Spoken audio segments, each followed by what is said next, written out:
వ్యవసాయ శాస్త్రవేత్తల సూచనల ప్రకారం రైతులు పండించి పంటలు మంచి దిగుబడులు పొందొచ్చని కేంద్ర మంత్రి బండి సంజయ్ తెలిపారు. కరీంనగర్ జిల్లా జమ్మికుంటలో కృషి విజ్ఞాన కేంద్రంలో ఏర్పాటు చేసిన ఆర్థిక సాంద్రతా పద్ధతిలో పత్తి సాగుపై కిషన్ మేళా కార్యక్రమానికి బండి సంజయ్ ముఖ్య అతిథిగా హాజరై ప్రసంగించారు.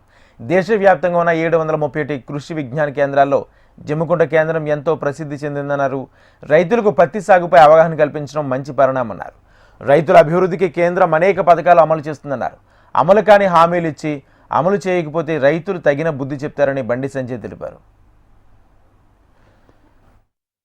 కేంద్ర ప్రభుత్వం కూడా చాలా రకాలుగా పోషించే ప్రతి సాయిల్ అధికారులు దాదాపు 13 కోట్ల మందికి సాయిల్ అధికారులు దేశవ్యాప్తంగా ఇచ్చినాం. తెలంగాణ రాష్ట్రం కూడా ఇవ్వడానికి సిద్ధంగా ఉన్నాం మనం. కాబట్టి ప్రభుత్వం సహకరించాలి. ఇంతకుముందు చెప్పారు ట్రాన్స్పోర్టేషన్ ఎప్పుడో చేయమని చెప్పారు. ఇంతకుముందు ట్రాన్స్పోర్టేషన్ మాకు ఇబ్బంది వస్తుందని చెప్పండి. ఇప్పుడు రైతులనే రాజు చేయాలి. మనకు తెలుసు రైతు వేసిన రాజ్యం ఎద్దేసిన వ్యవసాయం దండగా తెలుసు మనకి. వాళ్ళు రైతునే రాజు చేయాలి, రైతు దండ కాదు రైతుకు పండుగలుగా చేయాలని చెప్పి నరేంద్ర మోడీ ప్రభుత్వం ఈ విధానాన్ని పూర్తి చేస్తున్నారు. ఇలా ఎఫ్పిఓలను ఇలా కరీంనగర్ జిల్లాలో ఇలా కేవీకే ఆధ్వర్యంలో ఇదే ప్రాంతంలో 7 ఎఫ్పిఓలను మనం ప్రారంభిస్తాం. 7 ఇవాళ వాళ్ళ బాధ్యత ఎంతో మనకు తెలుసు. ఏ విధంగా ప్రభుత్వం కేంద్ర ప్రభుత్వం దాదాపు 15 లక్షల రూపాయల సహాయం చేస్తుంది వాళ్ళకి. కాబట్టి వాళ్ళని ప్రోత్సహించినటువంటి ఇది కేంద్ర ప్రభుత్వమా రాష్ట్ర ప్రభుత్వమా కాదు.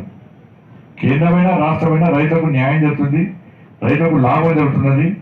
రైతులు వాళ్ళ కాలంలో నిలబడుతున్నారు, వాళ్ళు కొంతమంది సహకరిస్తున్నారు.